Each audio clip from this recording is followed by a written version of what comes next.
Most people think Buddhism is about worshipping a statue or escaping the world in silence. But what if I told you Buddhism isn't about withdrawing from life? It's about finally waking up to it, to see reality as it is, not as we wish it to be. Not through the fog of craving, not through the mask of fear, but with bare, unfiltered clarity.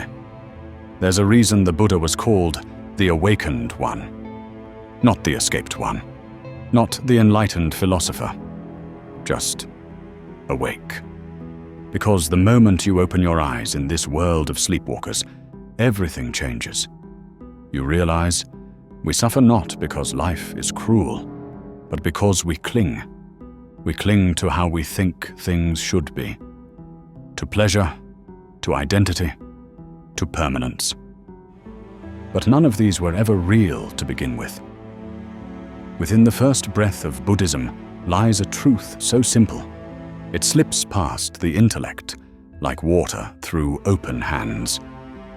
Nothing lasts, and it's in accepting that, truly knowing that peace begins. Buddhism is not a religion in the traditional sense. There's no creator God to pray to, no heaven or hell to bargain with. It's a path, a discipline, a way of walking through this burning world without getting scorched.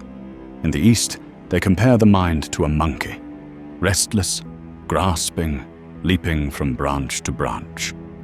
But the Buddha taught not to chain the monkey, not to beat it into silence, but to understand it, to observe, to sit still enough that the monkey grows tired and rests.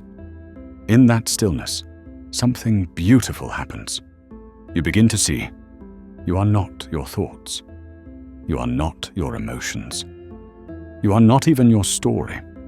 You are the awareness behind it all. The mirror, not the reflections. The sky, not the weather. And this changes everything. The problem isn't pain, it's the resistance to pain. We want happiness, but only on our terms. We love, but only when it doesn't threaten our ego. We chase things, success, validation, love, thinking they'll complete us. But Buddhism whispers, what if nothing needs to be added?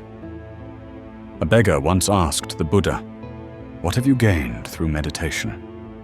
He smiled and said, nothing. But let me tell you what I've lost. Anger, anxiety, fear, insecurity, the need to control. That's the paradox. Buddhism doesn't add, it subtracts. It's not about becoming something new.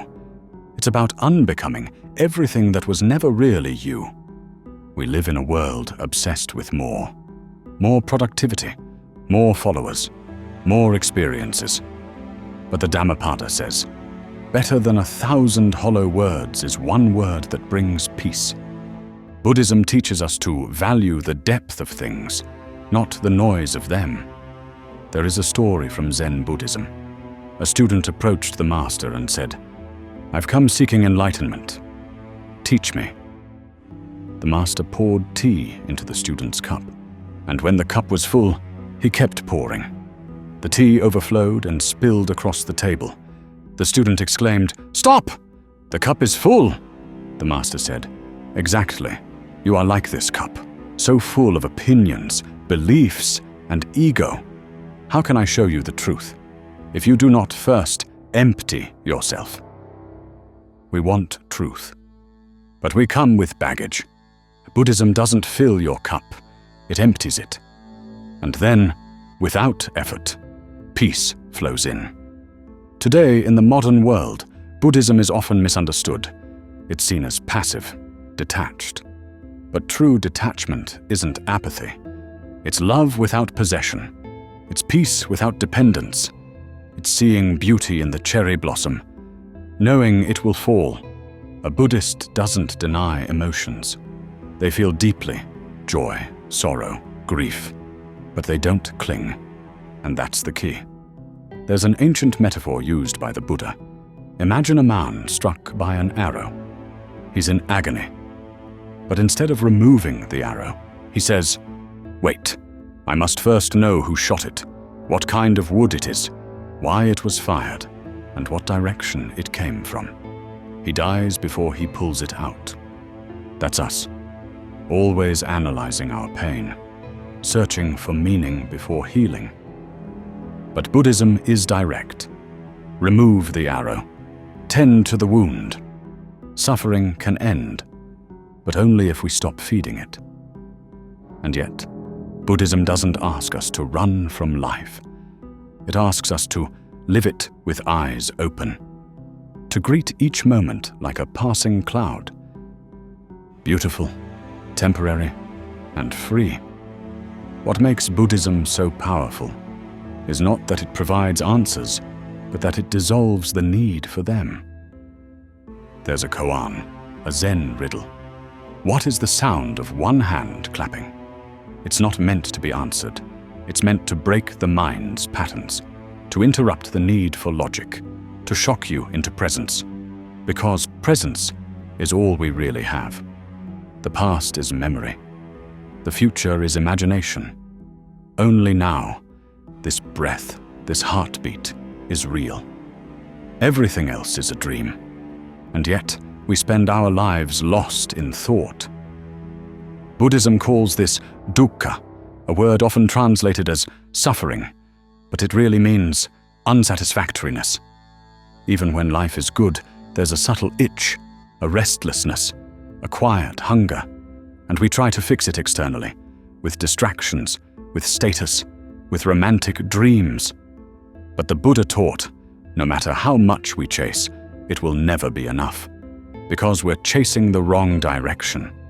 Peace isn't out there, it's in turning inward, not as an escape, but as a return, a homecoming to the part of you that has never been touched by pain or praise or time. In the stillness of meditation, we meet this part.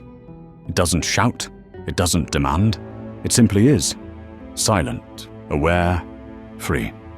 It's the calm beneath the waves, the eye of the hurricane, the mountain watching the storm. And when you live from this place, from awareness instead of ego, life changes. You no longer chase love. You become love. You no longer fear death. You understand it. You no longer need to win every argument. You find peace in surrender. Buddhism teaches the cause of suffering is attachment. The end of attachment is freedom. And freedom is the ultimate wealth. There is a Tibetan saying, "Don't mistake understanding for realization. Don't mistake realization for liberation." It's not enough to know. You must live it. To sit with your anger without acting it out. To face your fears without running. To love without owning. To lose without crumbling. This is the real practice, not in temples, but in traffic, in heartbreak, in everyday life. Every moment is your teacher, every challenge, your path. And when you stumble, Buddhism reminds you, you are not failing. You are waking up. Even the Buddha himself struggled. He tried extremes, pleasure, austerity, denial, until he sat beneath the Bodhi tree and saw the middle way. Not indulgence, not suppression, but balance. This middle path is not sexy. It won't sell books or promise you eternal bliss, but it will give you something rarer, a grounded peace that doesn't vanish when the storm hits. So what is Buddhism? It's the art of letting go, of seeing things as they are, of walking lightly through a heavy world. It's not about being spiritual, it's about being real, so real that you see even your ego as an illusion, even your name, your past, your identity, just passing clouds. And yet, paradoxically, this makes you more compassionate, not less. Because when the illusion of separateness dissolves, you don't just care about others, you realize you are them. That's why monks smile with such gentle eyes. They see something we've forgotten, that beneath all our differences, we suffer the same, love the same, want the same peace. And when you touch that space, judgment melts, fear melts, and all that remains is presence. Here, now, enough. So you don't need to shave your head. You don't need to abandon your job or live in silence. You just need to start noticing. Noticing the breath, the thoughts, the little moments in between. And if you do it often enough, something will shift. Slowly, gently, you will start waking up. Not in one great explosion of enlightenment, but in 1,000 tiny moments. A smile you don't fake, a pause before reacting, a deep breath when it would be easier to rage. This is Buddhism. Not a doctrine, not a belief, but a way. A path of awareness through the forest of illusion. And if you walk it, step by step, breath by breath, you won't become someone new. You'll return to who you were, before the world told you who to be. Not enlightened, not perfect, just awake.